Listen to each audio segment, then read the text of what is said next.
저희들은 많은 시간이 지난 다음에 우리의 과거를 뒤돌아보면은 참 고통스러운 때도 있었고 또 즐겁고 기쁠 때도 있었고 일이 잘 풀려가는 때가 있었는가 하면은 왜 그렇게 일이 꼬이고 잘 안 되는지요. 참 그래서 이렇게도 해보고 저렇게도 해보는데 잘 안 됩니다. 근데 중요한 결과를 우리가 갖게 되는데 세월이 지나가고 보면 그때는 우연인 줄 알았는데 정말 필연적인 그런 경험을 합니다. 불교에서는 어떤 주장을 하냐면 연기설이라는 것을 주장합니다. 연기설인데 거꾸로 해도 돼요. 기연설도 돼요. 한자로 같은 글자니까 연기는 굴뚝에 선하는 연기가 아닙니다. 인연을 이야기하죠. 모든 것이 그 인연에서 기원한다는 거예요. 그래서 그들은 옷깃만 스쳐도 인연이다. 다 인연으로 연결합니다. 그래서 인연으로 연결하면 다 연결이 돼요. 우리하고 전혀 상관없는 사람들도 이렇게 저렇게 얽히고 설켜가지고 다 인연으로 묶어져요. 하지만 기독교는 그렇게 말씀하시지 않죠. 그런 연기설, 기연설은 거부합니다. 모든 것은 우연이다 아니면 또는 인연이다 그렇지 않죠. 하나님께서는 이 피조 세계를 분명히 섭리하시고 운행하십니다. 오늘도 하나님께서 섭리하셨기 때문에 우리가 교회에 나올 수가 있었죠. 그래서 특히 오늘 이제 우리는 이 사도행전에서 사도 바울의 그 발자취를 따라가게 되는데 이 사도 바울은 로마교를 방문하고 싶은 마음이 늘 있었거든요. 그래서 늘 나는 로마를 거쳐서 그 당시에 땅끝이라고 할 수 있는 스페인까지 가고 싶어 했어요. 그래서 로마서에도 보면은 내가 로마를 거쳐서 스페인에 가고자 하는데 우리가 그때 한번 만납시다. 그러면서 그것을 소망합니다. 근데 결국은 뭐냐, 여러 가지 사정이 여의치 않아요. 왜 로마에 가는 것이 중요하냐면 로마는 사도 바울에 의해서 세워진 교회는 아니고 어떻게 세워졌는지 모르지만 유대인들에 의해서 예수 그리스도를 영접한 사람들이 로마에 들어가서 그곳에서 어떻게 보면 자생적으로 자기들끼리 이렇게 교회가 생기기 시작을 했습니다. 그리고 예배를 드리고 있었고 교회가 점점 성장하는 그런 교회였습니다.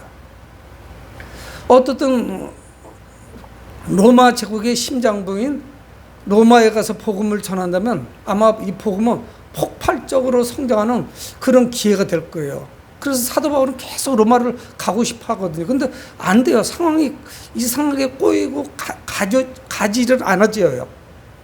그럼 문제가 있으니까 못 가죠. 그래서 이렇게 차일피일 미뤄지게 됐습니다.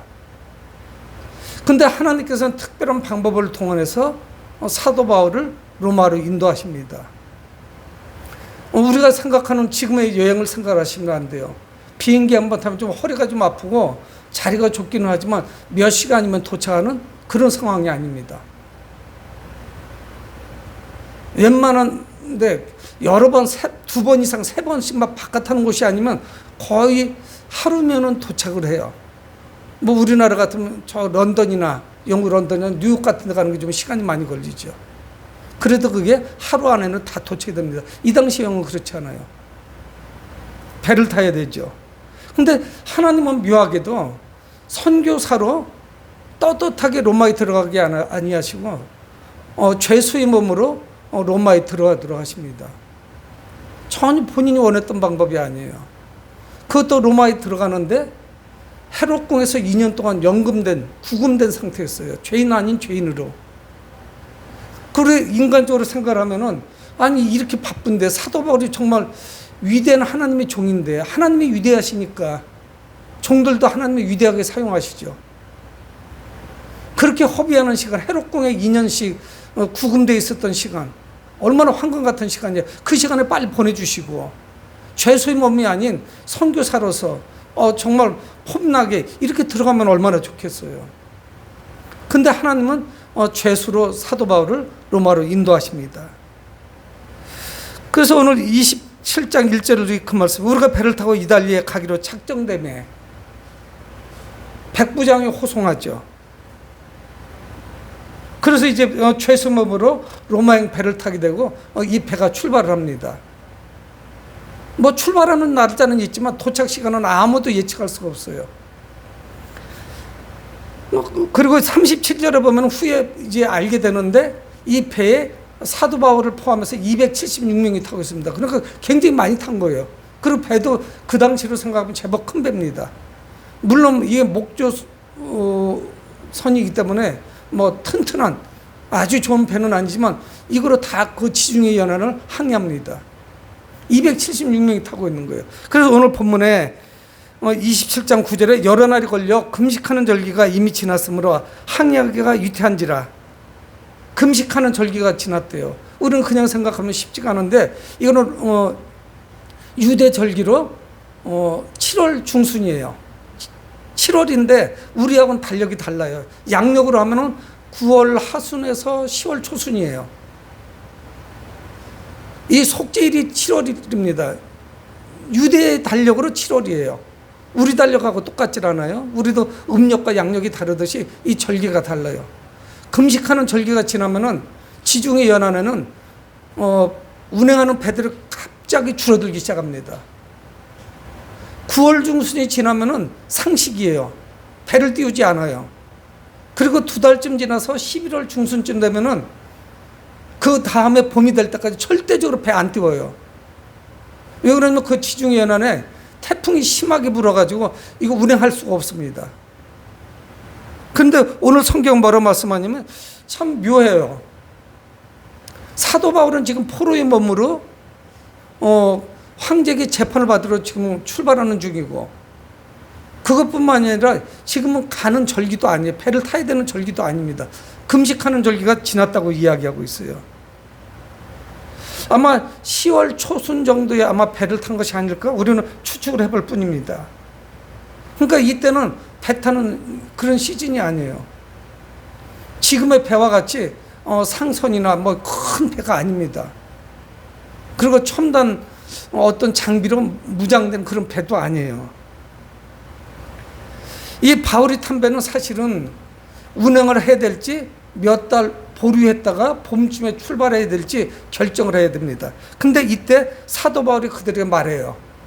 그래서 9절 하반절에 바울이 그들을 권하여 말하되 여러분이요, 내가 보니 이번 항해가 화물과 배만 아니라 우리 생명에도 타격과 많은 손해를 끼치리라.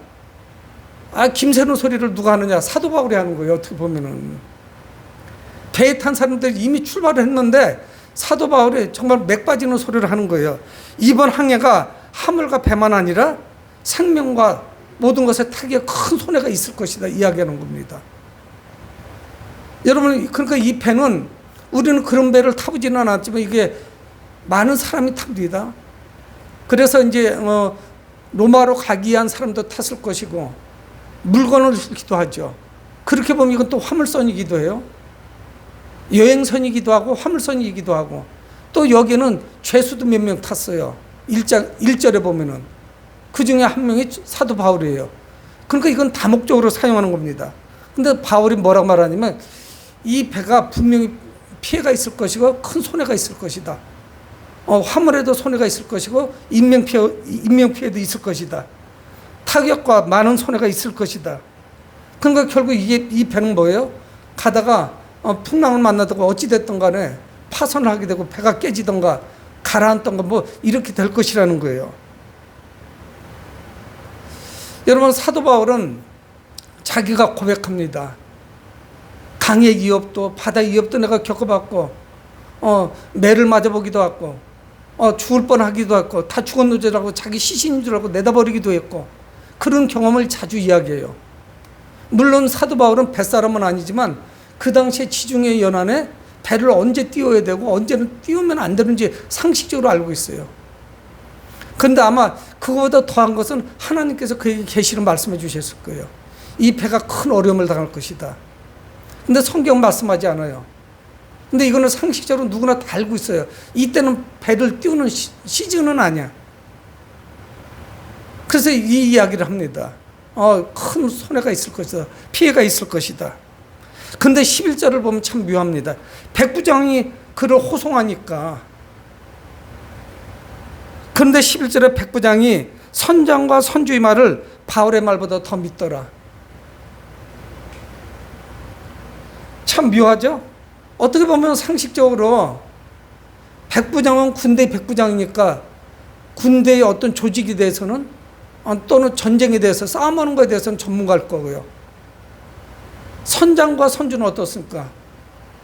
떨어져 있는 사람들이긴 하지만 선주는 배의 주인이에요. 그리고 선장은 배를 운행하는 그 항해의 전문가입니다. 백부장은 당연하죠. 사도 바울은 말을 믿겠어요? 더군다나 이 사람은 죄수인데 백부장이 누구 말을 더 신뢰하고 믿었느냐? 선장과 선주의 말을 더 들은 거예요. 여러분, 세상에서는 우리가 전문가로 말씀드리는 게 아니거든요. 목사가 말하는 것은 하나님의 말씀을 전달하는 거예요. 그래서 의사 선생님이나 아니면 다른 전문가들을 만났을 때, 뭐 그걸 변호사를 만났을 때 거기 전문가 있냐 얘기는 하잖아요. 우리는 또 정치의 전문가도 아니에요, 목사들은. 하지만 하나님의 말씀에 비추어 말할 수는 있죠. 그러니까 선장이나 선주의 경험과 사도 바울의 경험은 비교할 수는 없어요. 물론 그들이 탁월한 경험을 가지고 있죠. 배를 아끼려고 하는 것도 선장과 선주일 거예요. 하지만 왜 그러냐? 이거는 약속된 화물들이 있고 사람들도 실어 날아야 되고 또 여기 죄수도 있으니까 죄수를 빨리 실어 날아야 되죠. 또 어디서 수개월 동안 지체하면은 뭐 도망칠 수도 있고 뭐 이게 참 쉽지가 않으니까 막 그랬을 수도 있어요. 그래서 계속 항해를 합니다. 그러나 사도 바울에게는 어땠느냐? 이 배도 성규지예요. 여러분, 우리는 어떤 멍석이 깔아져 있고 마당이 되어 있는 그런 부분만 우리가 복음을 전할 수 있는 것으로 아주 좋은 기회를 찾아야 되고 좋은 상황을 찾아야 되는데 바울에게는 그렇지 않아요. 바울에게는 이것도 하나님의 뜻입니다. 사도 바울의 배후에는 누가 있습니까? 하나님이 계세요. 바울은 하나님을 신뢰하는 사람이에요. 바울은 배 안에 있는 사람들을 걱정했어요. 그 영혼들을 염려했습니다. 근데 이것이 큰 피해가 있을 거다. 화물도 피해가 있을 것이고 사람들에게도 막대한 타격이 있을 것이다. 결국은 배는 계속 운행을 합니다. 사도 바울의 말을 귀담아 들을 사람이 아무도 없죠. 그런데 우리가 오늘 본문에 읽지 않았는데 14절에 보면은 얼마 안 되어 섬 가운데로부터 유라굴로라고 하는 광풍이 크게 일어났다고 그래요. 그래서 배가 이리 밀리고 저리 밀립니다. 엄청난 태풍이 몰아치는 거예요. 그 이름은 유라굴로예요. 여러분, 우리는 이 태평양 지역은 태풍이라고 하지만 지역마다 다 달라요. 윌리윌리라고 하는 데도 있고 사이클론이라고 하는 데도 있고 태풍 이름이 다 다릅니다. 어떻든 엄청난 광풍이 불었어요. 그래서 성경 뭐라고 말씀하냐? 광풍이다 이렇게 말씀해요. 미친 비바람이 막 몰아치기 시작하는 거예요. 견딜 수가 없습니다. 위급한 상황이에요. 그냥 쫓겨갔다 이렇게 17절에 말씀해요. 17절 하반절에. 그러니까 이 배는 통제할 수가 없습니다. 이게 어떻게 통제를 하겠어요? 아마 사람이 노를 젓던가 덫을 달아서 그 바람에서 움직였고, 바람이 안 불을 때는 사람이 노를 저어야 되죠. 뭐 그거밖에 없어요. 바람의 힘을 빌리는 게 가장 빨리 강력하게 배가 나가고, 노를 젓는 거는 뭐 서서히 그냥 방향을 실 수는 없으니까 가는 거죠. 그래서 18절에 우리에게 말씀합니다. 우리가 풍랑으로 심히 애쓰다가 이튿날 사원들이 짐을 바다에 풀어버리고, 풍랑에 애쓰고 지쳤는데 힘을 써보지만 어떻게 해볼 도리가 없어요. 그래서 사공들이 짐을 풀어버립니다. 그래서 배의 무게를 줄이려고 해요. 배의 무게를 줄이지 않으면 모래톱이나 어떤 암초에 부딪힐 수 있어요. 배가 가벼워서 그래도 어떻든 떠서 이곳저곳으로 흘러 다녀야 돼요. 배의 무게를 줄이는 것이 이것이 어떻든 가장 좋은 방법입니다. 둘째 날 그랬어요. 19절에 사흘째 되는 날, 사흘째 되는 날에 배의 기구를 그들의 손으로 내버리니라. 배에서 아주 필수적인 거 아닌 거를 다 내버렸어요. 배가 운행하는데 꼭 필요한 연장이나 이런 장비들만 배에다 실어놓고 나머지는 다 버리고 배의 무게를 줄이는 거예요. 어떤 방법이 하나도 없습니다. 그렇지 않으면 살 수가 없어요. 그런데 27장 전체가 이것은 누군가가 들어서 이야기하는 게 아니에요. 누가가 썼는데 누가는 생생하게 이 경험을 이야기합니다. 사실 본 것들을 말씀하고 있어요.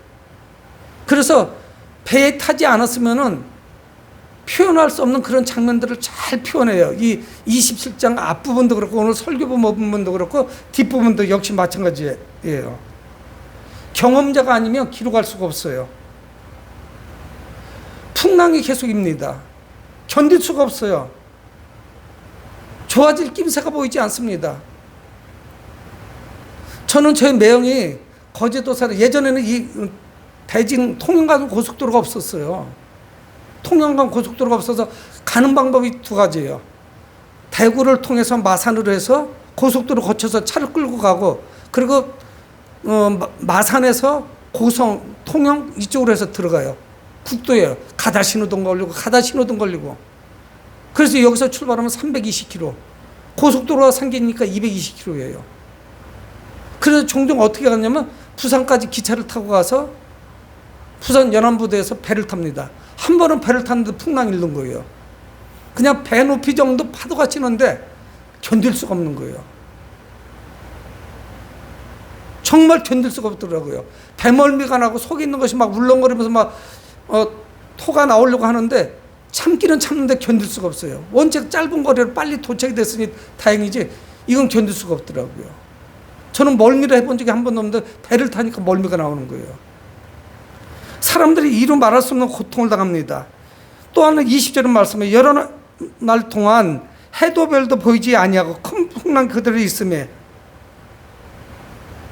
여러 날 동안 해도 별도 보이지 않았대요. 이거는 아주 심각한 도전입니다. 이거는 공포 그 자체예요. 낮에도 그렇고 밤에도 그렇고 계속 칠흑 같은 밤과 같은 이런 날씨가 계속되니까 아무것도 바라볼 수가 없어요. 태양도 보이지 않아요. 해와 달도 보이지 않아요. 여러분, 우리는 이 성경을 보면서 이 현장이 2000년 전이라는 것을 기억을 해야 됩니다. 나침반이 있어요? 뭐가 있어요? 아무것도 없습니다. 이 배를 인도해 줄 만한 어떤 기계장치는 일체 없어요.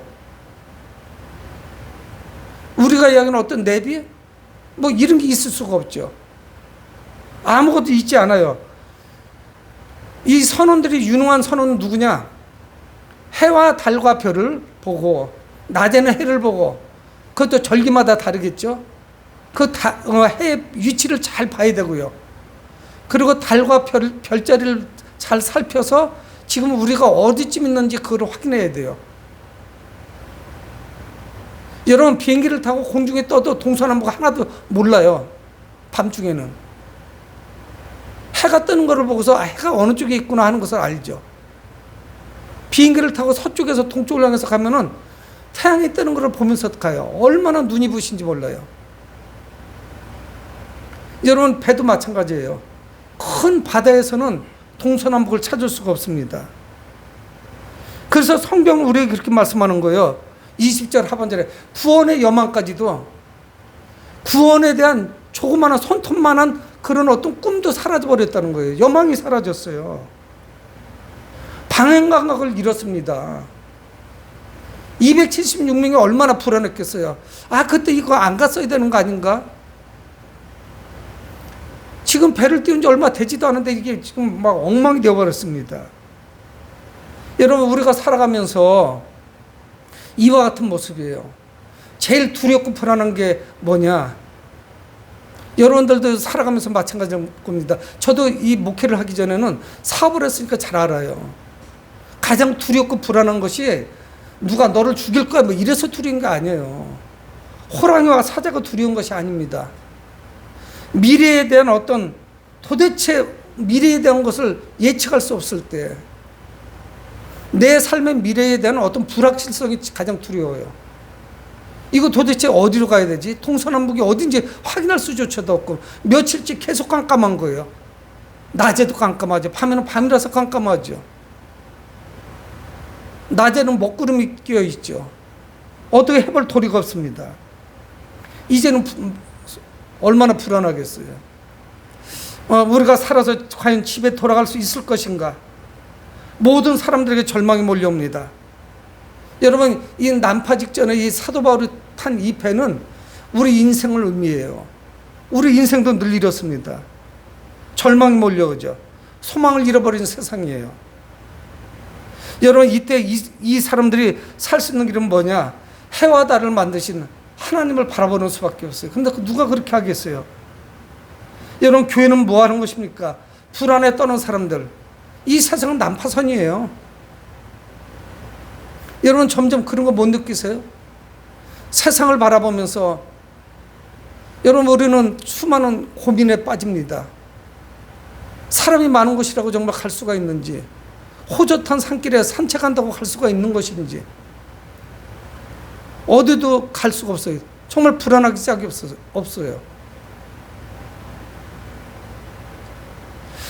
이 사람들에게 소망의 복음을 전하는 것, 이 길이야말로 목적지를 향해서 가는 것이고 이쪽으로 가야만 사는 것이다고 제시할 수 있는 것, 바로 이것이 교회 아니겠어요? 여러분, 그런데 아무도 여기에 대해서 대책을 세우지 못합니다. 21절에 보면 여러 사람은 오래 먹지 못했으며 여러 사람은 오랫동안 먹지도 못했대요. 음식을 먹을 수가 있었겠어요? 음식을 준비할 수도 없었을 것이고, 먹는 것도 상당 부분을 바다에다 집어던졌을 것이고, 또 이게 먹는 음식이 넘어갑니까? 배는 풍랑을 만나서 계속 뒤집어질 때 요동을 치는데 멀미는 나고 음식이 넘어가겠어요? 그때 누가 등장하느냐? 바로 사도 바울이 등장해요. 그래서 21절 중반절에 보면은 바울이 가운데 서서 말하되, 여러분이요 내 말을 듣고 그에 대해서 떠나지 아니하여 이 타격과 손상을 면하지 아니하였더라면 좋을 뻔하였느니라. 제일 불쾌하고 기분 나쁜 게 그럴 뻔했다 이렇게 하고 결과가 나왔을 때 이야기하는 거죠. 그때 하지 않았으면 좋을 뻔했다 하면 듣기 싫죠. 여러분, 이 배에 탄 사람들이 그저 듣고 싶지 않은 사람의 말이 누구였을까요? 사도 바울의 말이었을 거라고요. 왜요? 저 사람은 예수쟁이야. 또 하나는 뭐예요? 뭔지 죄를 지었는지 모르지만 죄를 져가지고 지금 죄수로서 지금 로마로 압송되어 가는 과정이야. 사도 바울의 말을 누가 들으려고 하겠어요? 예? 이 배에서 누가 바울의 말을 듣겠습니까? 그러니까 이 상황과 환경을 하나님이 만들어 주신 거예요. 이제 드디어 사도 바울의 말이 이제 권위가 있어서 그 말이 사람들에게 침투될 수 있는 상황이 됐어요. 우리가 죽게 생겼는데 누구 말은 못 듣겠어요. 그렇잖아요. 어린아이 말이라도 들을 판인데. 이 상황이 평범한 상황이 아닙니다. 우리 지금 죽게 생겼어요. 누구도 제시해주지 못해요. 이렇게 하면 살 것이다, 저렇게 하면 살 것이다 말해주지 못해요. 근데 그가 말합니다. 그 서두는 그때 내 말을 들었으면 이런 꼴 나지 않았을 것 아니냐. 근데 이게 약 올리는 말이 아니에요. 여러분, 우리는 주님의 전 앞에서 먼 훗날 그 앞에 섰을 때, 그때 암흑의 성도가 그렇게 우리에게 예수 믿어야 된다고 이야기할 때 그때 들을 걸. 그 사람들은 그럴 것이라고요. 근데 사도 바울이 무슨 권위가 있었어야죠. 이 배가 떠나면은, 출발을 항해하면은 큰 피해가 있을 것이다. 막심한 피해가 있을 것이다. 하물뿐만이 아니라 사람들도 피해가 있을 것이다. 그때 섰어야죠. 안 들었거든요. 사도 바울은 그 이야기를 합니다. 내 말을 들었으면 타격과 손상을 면했을 것이다. 그냥 죄수로서 말을 들었으면 안 되죠. 죄수도 아니에요. 실상은 억울하게 누명 써가지고서 성전에 이방인들을 데리고 들어갔다고 그걸 가지고 오해받아가지고 지금 고발당한 거죠. 근데 이 사도 바울은 소망의 메시지를 전달합니다. 비관적이고 낙심하고 아니면은 정말 죽을 것 같고 이런 상황에서 무슨 책만만 하려고 이야기하는 것이 아니에요. 소망이 있어야죠. 그래서 사도 바울의 첫 말씀은 뭐냐? 22절, 내가 너희를 권하는 이제는 안심하라. 곧 죽을 것 같은데, 배가 뒤집어질 것 같은데, 지중해 어딘지도 모르는 곳에 그냥 수장될 거예요. 물속에 가라앉게 될 거라고요. 근데 사도 바울은 뭐라고 말씀하냐? 안심하라 말씀하는 거예요. 왜 안심하느냐? 너희 중 아무도 생명에는 아무런 손상이 없겠고 오직 배뿐이라. 사람들 인명피해는 하나도 없을 것이라는 거예요. 단지 화물이나 배에서 조금 손해가 피해가 있을 것이다. 사람은 절대로 다치지 않을 것이다. 여러분 지금 낙심에 있는 이 사람들, 사도 바울을 뺀 275명에게 사도 바울이 주도권을 주고 하나님의 권위로 말씀을 전할 수 있는 좋은 기회가 찾아왔습니다. 이제 그는 죄수로서 압송되어가는 아무런 바다에 대해서 비전문가로 말씀하는 게 아니에요. 예수 그리스도의 종으로서 말씀하는 거예요. 여러분 우리도 세상에 나가서 복음을 전할 때 우리가 돈이 많아서 전하는 것도 아니고 많이 배워서 전하는 것도 아니에요. 또 우리가 많이 똑똑해서 말씀을 전하는 것도 아닙니다. 아니면 우리가 언변이 좋아서 말을 잘해서 전하는 거 아니에요. 모든 것이 뒤떨어지지만, 설득력도 떨어지지만 우리는 예수를 믿어서 내 안에 간증이 있고 그래서 그 간증을 전하는 거예요. 여기에 생명이 있다고 전하는 거예요. 생명을 전하는 거예요. 나는 그들에게 전할 수 있을 만한 어떤 것도 없어요. 그런 권위도 없어요.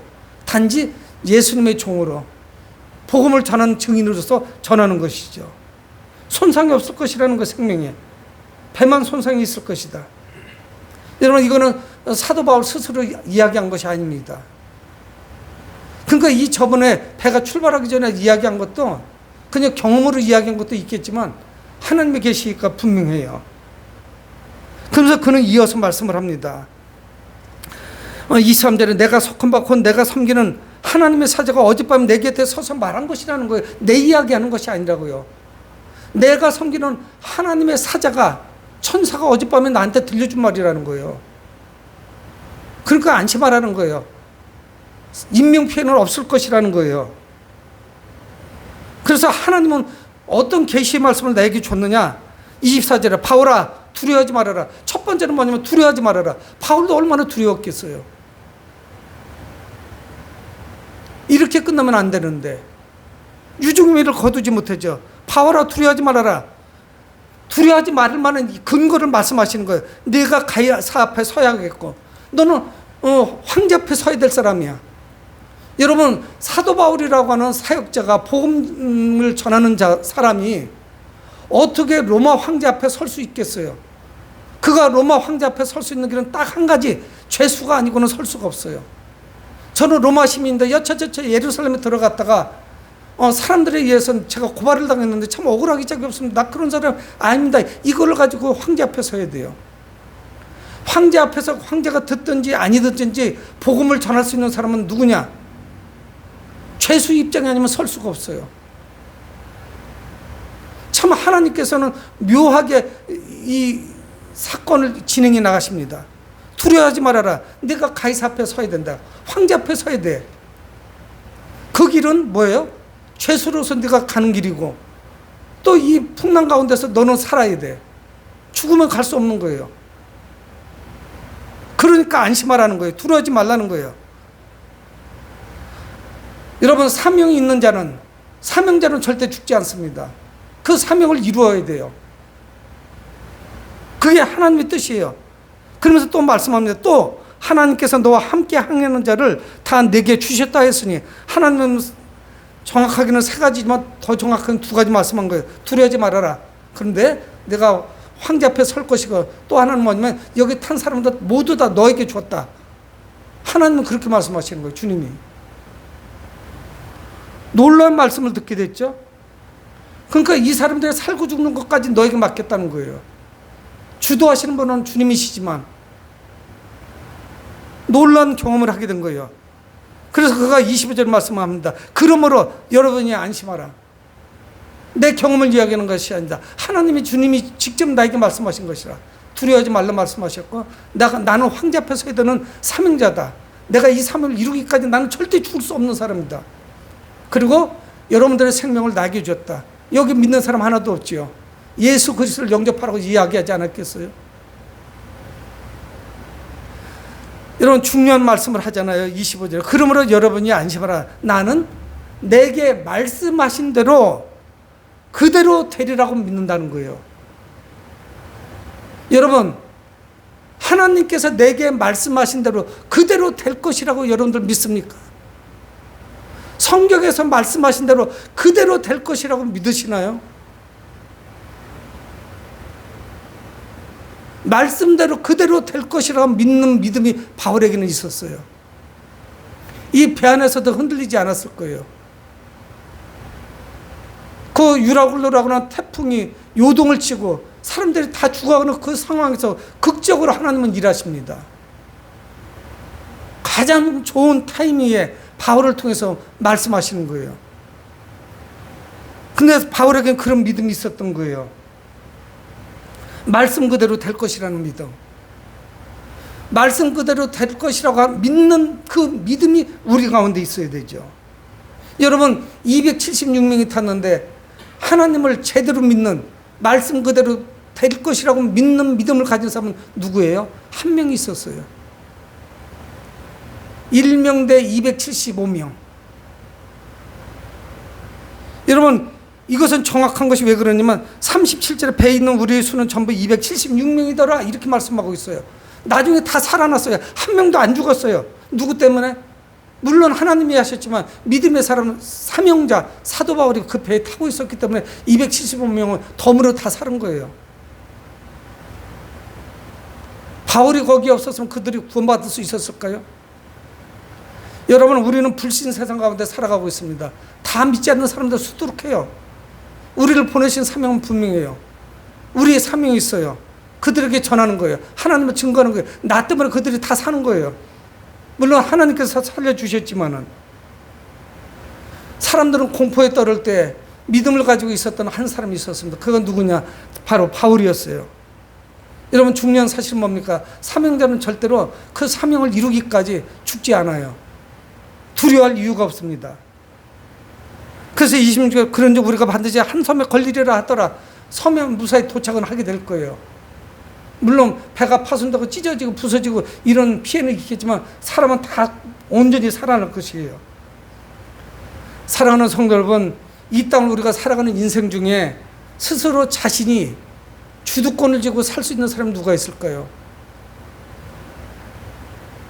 내 삶의 주도권을 내 가지고 나는 모든 것을 완벽하게 처리해 나갈 수 있는 것, 이거는 인본주의예요. 그럴 사람이 하나도 없습니다. 육신의 질병 하나만 찾아와도 아무것도 못해요. 무릎이 조금만 아파도요 계단 올라가는데 난간을 붙잡고 쩔뚝쩔뚝하고 내려가져요. 여러분 우리가 무엇인가를 의지하지 않고 살아갈 수 있을까요? 그럴 수 없어요. 여러분 우리가 평생 동안 쌓아둔 것, 첫째가 재물이겠지만은 그것으로 우리의 위기를 이겨나갈 수 있을까요? 어림없어요. 이 276명 바울을 포함해서 배에 탄 사람들 모두가 그 풍랑에 여지없이 흔들렸습니다. 이제는 우리는 죽었다, 끝났다 이렇게 생각을 했어요. 하지만 이들 중에 하나님의 사명을 가지고 있었고 구원받을 것이라는 믿음을 가진 사람이 유일하게 한 명 있었습니다. 절대적으로 사명자는 죽지 않아요. 믿음대로 말씀대로 이루어질 것을 믿었어요. 믿는 그대로 된 것이죠. 여러분 꿈꾸는 대로 될 것이다. 그것도 허상이에요. 하나님이 함께 하시지 않으면 아무 소용이 없습니다. 이 사도 바울은 말씀대로 이루어질 줄 믿는 그런 사람이었어요. 여러분 우리 인생에 광풍이 일어날 때 여러분 우리는 하나님을 구해야 돼요. 하나님을 찾아야 돼요. 나침반도 없어요. 해와 달과 별도 안 보여요. 사방팔방이 다 막혔어요. 어둠이 내려왔어요. 근데 하나님의 모습은 보입니다. 그분을 바라보셔야 돼요. 그분이 지시하시는 대로 가는 거예요. 주님을 의지하고 무사히 인생의 항로를 마치고 주님의 항구, 우리가 마지막 항구는 어디냐? 바로 거기가 천국이에요. 그곳에 도착할 때까지 주님과 함께하며 그 말씀을 의지하며 살아가는 여러분들이 되시길 주의 이름으로 축복을 드립니다. 고마우신 아버지 하나님, 주의 은혜를 감사합니다.